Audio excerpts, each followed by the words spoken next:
Halo sahabat Hermina, jumpa lagi bersama kami di sini di Hermina Podcast. Kali ini kami akan membahas tentang topik yang sangat menarik tentunya dan sangat bermanfaat buat kalian semua, yaitu tentang waspadai hepatitis sedari dini. Saat ini saya bersama dengan narasumber yang sangat kompeten di bidangnya, Dr. Grace Watung, spesialis penyakit dalam. Halo dokter, apa kabar? Sehat. Baik, Dr. Grace ini merupakan dokter spesialis penyakit dalam di Rumah Sakit Hermina, Manado. Baik dok, tanpa berlama-lama mungkin kita akan masuk ke topik waspadai penyakit hepatitis dari dini. Berbicara tentang penyakit hepatitis, untuk memulainya dokter bisa menjelaskan kepada sahabat Hermina apa itu hepatitis? Baik, terima kasih. Jadi untuk hepatitis itu sendiri dia diambil dari bahasa Latin, di mana dibagi atas hepar atau liver dengan pengertian hati dan itis yang berarti peradangan, di mana jika disatukan berarti memberikan arti peradangan pada hati. Dan hepatitis ini sendiri memberikan gejala mulai dari gejala ringan sampai gejala berat, dan untuk varian dari hepatitis ini pun berbeda-beda. Begitu pula dengan pengobatannya. Oke, dok, apakah penyakit ini memiliki jenis yang berbeda-beda? Ya benar, jadi hepatitis ini sendiri dia terbagi menjadi hepatitis A, hepatitis B, C, D, dan E. Jadi ada 5 jenis hepatitis. Baik dok. Dok, bagaimana cara kita dapat mengenali gejala dari penyakit hepatitis tuh? Jadi untuk gejala dari hepatitis itu sendiri dia bervariasi, mulai dari gejala ringan seperti yang dikatakan tadi, gejala ringan sampai gejala berat. Tapi pada umumnya pasien mengeluhkan ada keluhan pusing, nyeri kepala, ada mual muntah, sampai ada keluhan timbulnya kuning pada mata dan kulit. Jenis hepatitis kan ada banyak dok. Jenis apa ya kak yang paling banyak di masyarakat? Baik, memang hepatitis ini merupakan masalah kesehatan dunia, di mana di dunia sendiri tercatat sebanyak 200 miliar orang terdiagnosa hepatitis B dan 240 juta orang didiagnosa menderita hepatitis B kronik, sedangkan 170 juta didiagnosa hepatitis C. Dilaporkan juga sebanyak 1,5 juta orang tiap tahunnya dilaporkan meninggal akibat penyakit hepatitis ini sendiri. Nah, di Indonesia berdasarkan riset kesehatan dasar yang dilakukan oleh Balitbangkes, di mana hepatitis B dan hepatitis C ini diperkirakan sebanyak 20 juta orang. Dengan prevalensi hepatitis B itu sebanyak 7,1% dan hepatitis C itu sebanyak 1%. Ya, dok, gangguan apa saja yang dapat disebabkan oleh hepatitis? Jadi untuk gangguan dari hepatitis ini sendiri, dia akan mengganggu organ hati, mulai dari sel-sel, jaringan, sampai kerusakan organ hati itu sendiri secara keseluruhan. Pada usia berapa kasus hepatitis paling banyak yang ditemukan ya dok?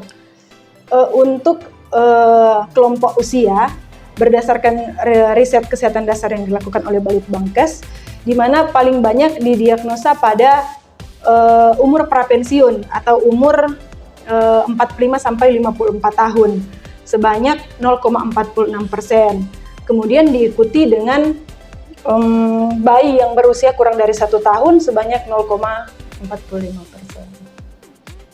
Bagaimana cara penularan dari penyakit hepatitis? Penularan hepatitis itu sendiri berdasarkan dari jenis hepatitis. Jadi seperti hepatitis A dan hepatitis E, biasanya penularannya lewat makanan atau minuman yang sudah terkontaminasi oleh virus ini sendiri. Sedangkan untuk hepatitis B dan hepatitis C ini, dia ditularkan vertikal. Vertikal ini dari ibu ke bayi yang dilahirkan ataupun secara horizontal seperti transfusi darah, penyalahgunaan jarum suntik, tato ataupun saat dilakukan transplantasi organ. Apakah ada cara untuk mencegah hepatitis, dok? Jadi untuk pencegahan dari hepatitis itu sendiri kita dapat melakukan dengan langkah yang paling mudah lakukan sehari-hari, yaitu menjaga pola kehidupan hidup bersih dan sehat. Dimana yang pertama awalilah dengan mencuci tangan sebelum ataupun setelah menyentuh sesuatu.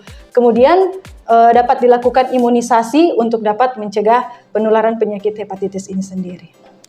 Jika sudah terinfeksi, pengobatan apa yang dapat dilakukan dan apakah dapat sembuh? Untuk pengobatan dari hepatitis ini dia bergantung daripada jenisnya. Jadi seperti hepatitis A dan hepatitis B itu tidak ada antivirus yang spesifik untuk dapat mengobati penyakit hepatitis ini. Jadi untuk indikasi masuk rumah sakitnya pun sering diindikasikan untuk pasien yang mengalami mual muntah hebat untuk mencegah terjadinya dehidrasi. Akan tetapi beda dengan jenis hepatitis B dan hepatitis C, di mana hepatitis B dan C ini memiliki antivirus yang spesifik untuk mencegah virus ini lebih berkembang biak dan menyebabkan penyakit yang lebih berat. Hal terburuk apa yang bisa terjadi jika penyakit hepatitis tidak diobati? Jadi jika sudah terdiagnosa hepatitis dan tidak diobati, dapat menyebabkan kerusakan hati yang berat, menyebabkan kanker hati, bahkan sampai kematian. Oke. Pertanyaan yang terakhir nih dok, apa pesan untuk sahabat Hermina dalam menjaga kesehatan agar tidak tertular hepatitis? Baik, jadi sobat Hermina, marilah kita menerapkan perilaku hidup yang bersih dan sehat. Terapkan perilaku hidup bersih dan sehat ini untuk mencegah dan mengendalikan hepatitis. Selanjutnya, imunisasi. Berikan imunisasi secara lengkap dan tepat waktu untuk melindungi dari penyakit hepatitis.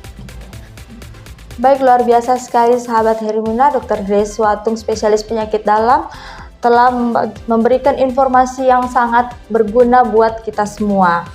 Nah, untuk sahabat Hermina yang ada keluhan tentang penyakit hepatitis atau yang seperti ada keluhan yang mendekati untuk penyakit hepatitis ini sendiri, bisa menghubungi kami di Rumah Sakit Hermina Manado. Di sini kami mempunyai dokter spesialis penyakit dalam, Dr. Grace Watung, dan bersama tim spesialis penyakit dalam lainnya.